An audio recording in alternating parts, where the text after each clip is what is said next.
The one-button Barbarian build is absolutely insanely fun to play.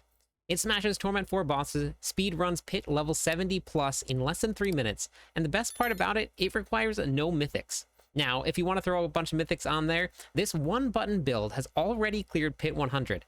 If button mashing isn't for you, then you have to check this out. I'm going to show you some Torment 4 bosses, and then we're going to check out the crazy fast pit run that we just did, and then we'll break down the skills.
We stand as one.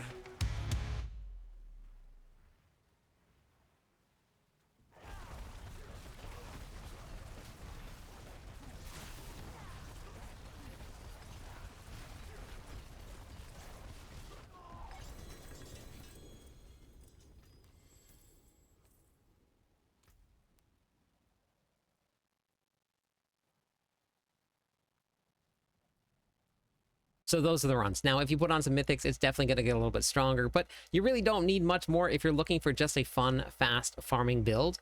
We're going to break down just the non-mythic unique version of the build today. If you want to, make sure you check the planner. It'll be in the description of this video. They will have a regular legendary, a unique version, and a mythic version in case you do get the mythics. Now, this build will push very high with mythics and will slay some bosses. So if you do have them, make sure you check that out. So we're going to start with the skill tree. So we're going to be starting at the top. Now, Lunging Strike is going to be our main source of damage, so we're going to be maxing out Lunging Strike.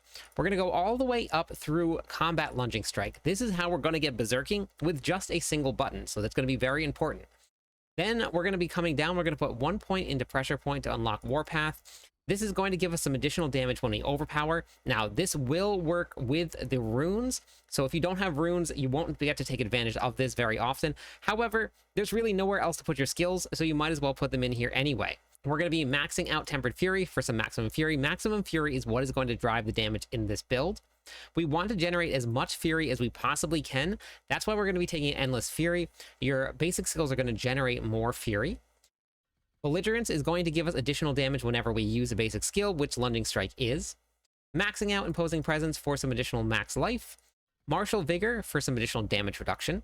We're going to be putting 1 point into Outburst, and then we're going to be coming down and we're going to go into some movement speed here from Swiftness. Now, depending on what version you're going to be using, you may or may not need this. Either way, we have more skill points that we can actually use with this build. We're going to be maxing out Aggressive Resistance here for some additional damage reduction. Then we're going to be maxing out Prolific Fury so that we have as much Fury generation as we can as possible. And we'll talk about why we need that once we get into the gameplay loop and we get into the gear section. We're going to be spending a ton of Fury, even though it is a basic skill. So we'll talk about that all when we get there. Maxing out Pit Fighter here. This is going to give us some damage reduction and some damage versus close. We need to have basically 100% critical strike chance, because if you saw with our Lunging Strike, if we don't hit critical hits, we don't gain Berserking. So we're going to take No Mercy for some additional critical strike. Then we're going to take Slaying Strikes. This is going to give us 15% increased damage, whether we're dealing damage to injured or healthy enemies. Injured is anything below 35% life, and then healthy is anything above 80%. We're going to be putting 3 points into Thick Skin. Each time that we take direct damage, we're going to gain Fortify. Counteroffensive, this is going to give us increased damage whenever our Fortify is above 50% of our maximum life. Defensive Stance, whenever we're fortified, we're going to gain 6% additional damage reduction, and we're also going to gain a passive heal. We're going to be maxing out Duelists here. This is going to give us some additional attack speed. We're going to be running a dual wield setup, so we're going to get some attack speed when we're using a one-handed weapon. We're going to be putting 3 points into Invigorating Fury. As we spend Fury, we're going to heal ourselves. This is how we're going to be super tanky. Then we're going to put 1 point into Unconstrained. This is going to be how we're going to make sure we do additional damage. Whenever we're Berserking, this is going to take your normal 25% increased damage that you gain from Berserking, and it's going to bump it up to 60%.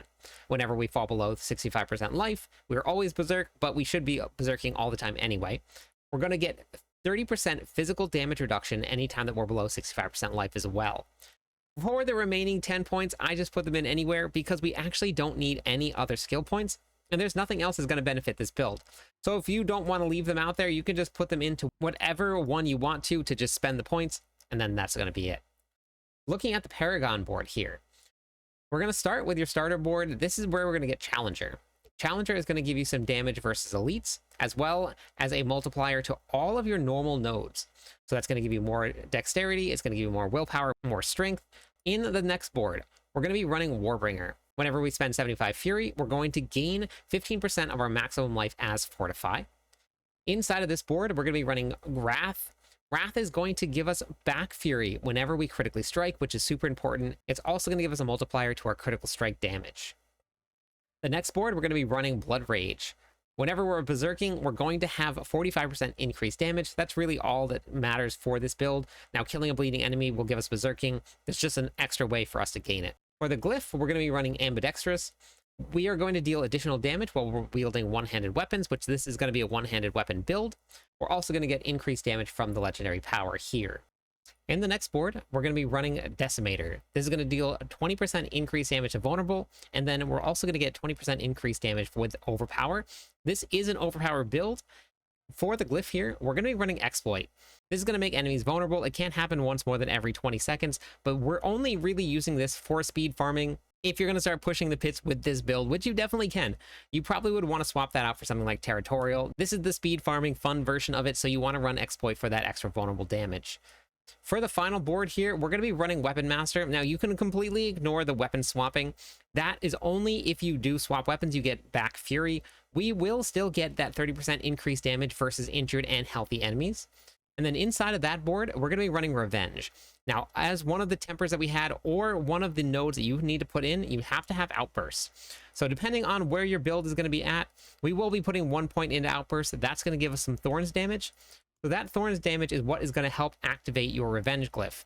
Any enemies that take Thorns damage from us will get up to 15% increased damage taken, as well as our Legendary node, which just gives us some additional damage. Now, for the gear, you're going to have a couple different options for your helmet. For this version here, we're going to be running the Crown of Lucian. This is going to make your resource cost times 5. So it definitely is something that you have to take into consideration. You have to have enough Fury generation. With the way the build's set up, we definitely can, and we'll talk about other ways that you can get more Fury generation in terms of what gear you're looking for. The Crown of Lucian, every time that you cast a skill, it's going to increase your damage and increase your resource cost. With the chest piece here, we're going to be running Might. Might will give you additional damage reduction whenever you cast a basic skill, which Lunging Strike is. For the affixes here, we're going to be running Strength, Max Life, Poison Resistance. Now, this is just the way that I was able to get my Poison Resistance and all of my other resistances maxed out.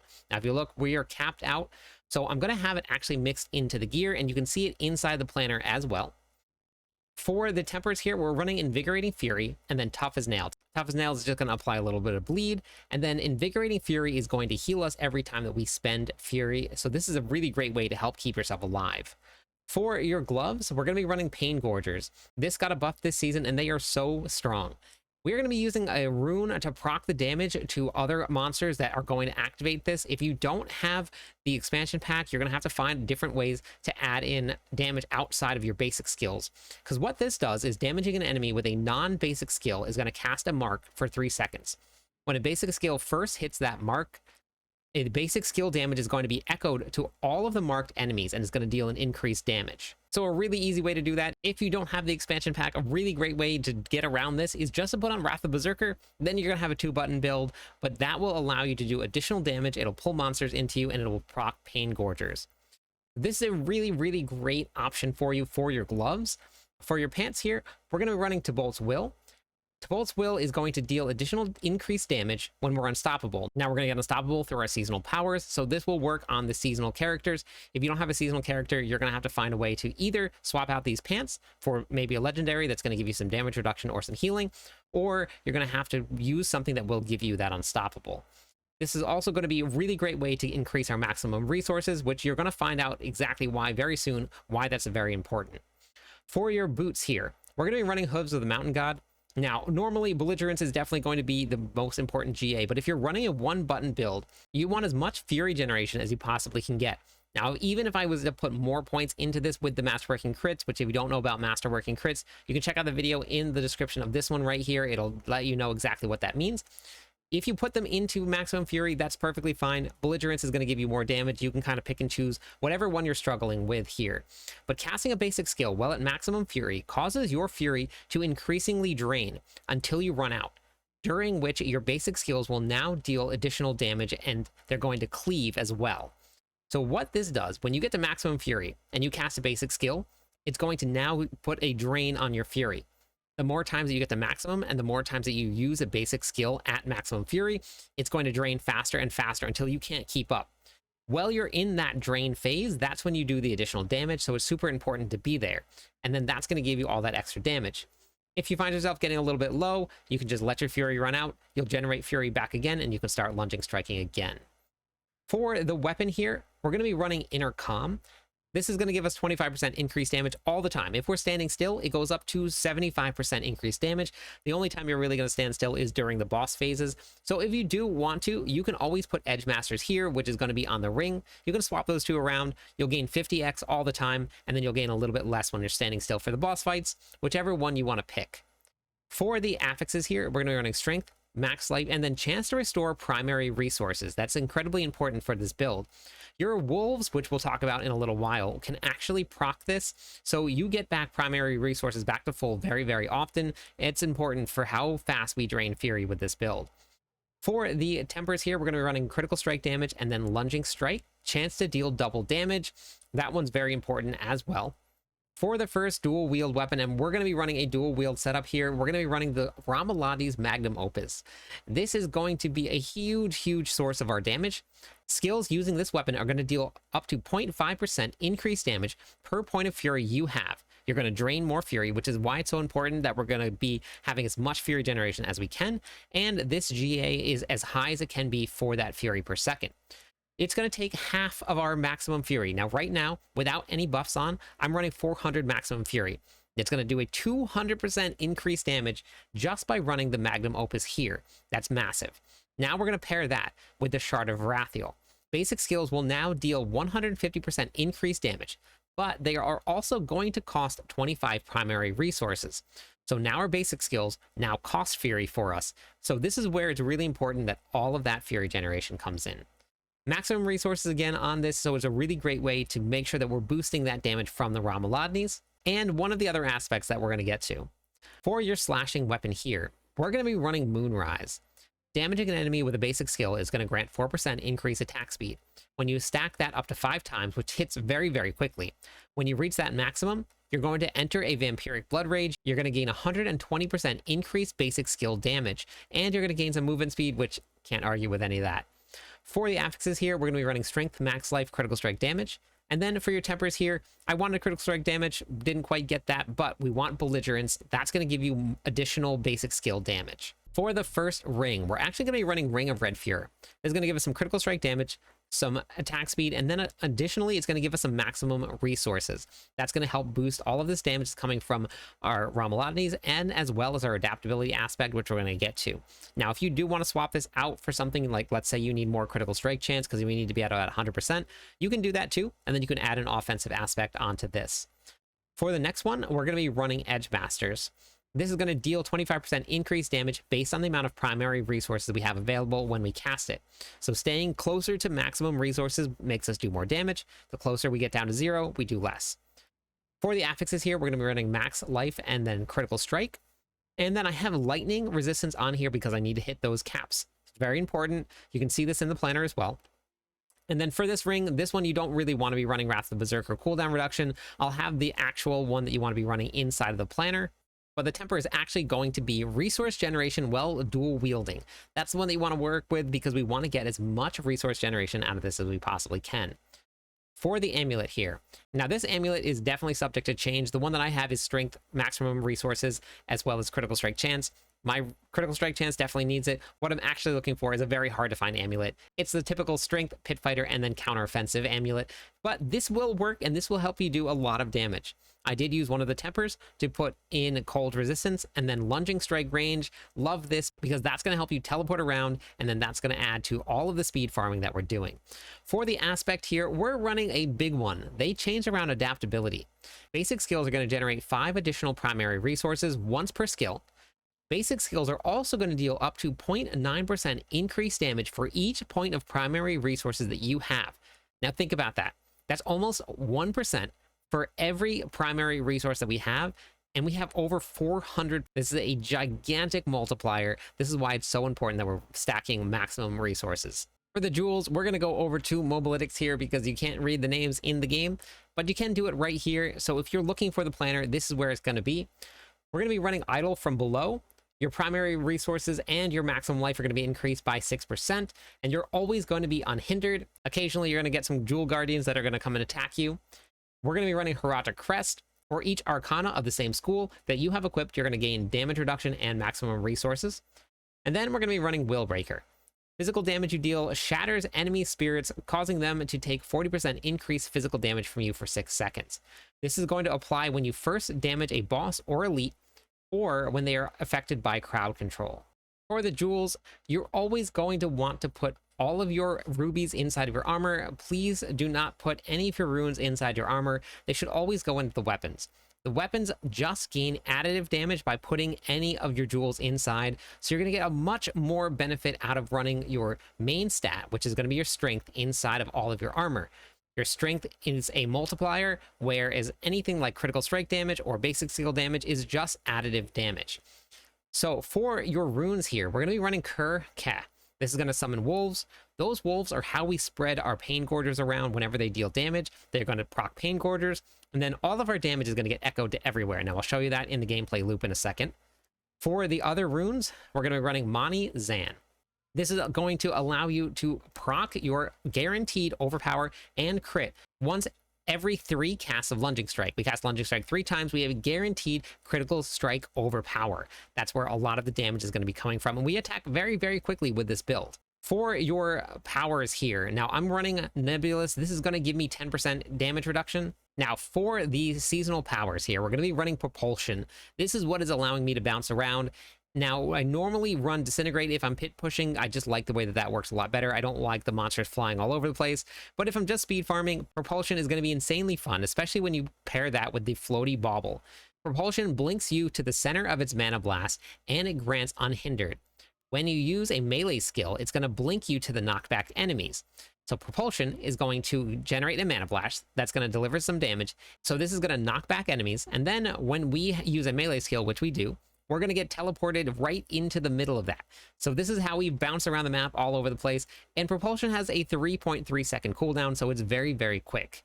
We're going to be adding in Sapping Crux to this. Now, this is going to apply vulnerable damage. You don't have to use this. We're going to be running Exploit. Now, if you have enough vulnerable damage going out and you feel okay, then you can swap this out with Reactive Ooze. This is going to give you 20% maximum resource generation. And then finally, we're going to be running Tranquil Stone. This is going to give you Unstoppable whenever we use our Catalyst. And for the Infusion, we're going to be running Nebulous. This gives me 10% damage reduction here. For the weapon expertise, we're going to be running Two-Handed Axe. Now, you don't have to have a Two-Handed Axe equipped to take advantage of this. You just always get that 10% increased damage to vulnerable enemies all the time. For the Mercenaries here, we're going to be running right here. Now, this is how we're capped out on resistances. This is incredibly big. If you can get there without running right here, and then you can run something like Subo, that's the goal, but we're not quite there yet. For the opportunity, we're going to be running Variana. We're going to be running Bloodthirst for some additional attack speed. For your gameplay loop, how this is going to work. Right now, as you can see, this is purple. The reason that it's purple is because Lunging Strike is ready to use our Catalyst. Now, the Catalyst is going to teleport us right into the middle there. That's how this works. So once we have teleported, we have to wait 3 seconds, but then we can teleport again. It's how we're going to bounce all over the place. Now, as we cast additional attacks, when we start to spawn our wolves, you can see these circles right above the training dummy's head. The wolves have procced Pain Gorgers. That's your Pain Gorgers proc. Now, as you can see, once we start attacking here, you're going to start seeing all the damage fly all over the place because Pain Gorgers has procced everywhere. And now we're hitting a whole bunch of different monsters all at one time. So for your resistances and then for your armor, because that's a big thing with this build here, we're going to be running Incense. Now, this is the only way that we maintain cap. You can actually add armor here instead of poison resistance, but then your resistances will be a little bit low. So we're going to be running Ancient Times for the Barbarian for some armor. That's going to make us go up to 727. Then we're going to be running Song of the Mountains for some additional. And then we're going to cap out our resistances right here with Soothing Spices. This gives us a nice, cool 79 at a minimum, and then we're way over armor cap here. So those are what you're going to be running for your incense. And then for your elixir, we're going to be running resourcefulness. This is going to give us some more maximum resources. It's also going to reduce our cost of our skills by 20%. That is what's going to help us maintain all of the fury that we're going to be spending, because the least fury that we can spend, the better. So as you can see, fury drain is still going down quite a bit, but we're going to keep on regenning it as we go and as we get our lucky hit chance procs. So if you do have your mythics, put those on. But for now, this is the build. I'm super excited for you to get out there and try it out. Let me know in the comments what you think. If you found this video helpful, make sure you share it with your friends. Thank you already for watching. I'm live every night. I'd love it if you stopped by, said hi, theory crafted with me. Catch you on the clip side.